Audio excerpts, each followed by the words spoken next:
Заместитель командующего Северокавказским округом войск Нацгвардии по работе с личным составом генерал-майор Михаил Романов представил главе Ингушетии назначенного исполняющим обязанности руководителя территориального управления Микаила Буружева.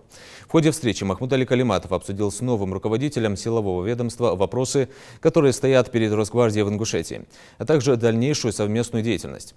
Перед вами стоит широкий спектр задач, так как Росгвардия обеспечивает безопасность и порядок в ходе самых важных событий общественной жизни региона, сказал глава Ингушетии.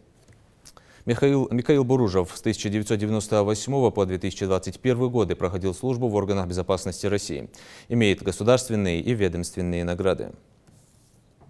Решением директора в феврале месяце приказом 55-м назначен исполняющим обязанности руководителя по Республике Ингушетия.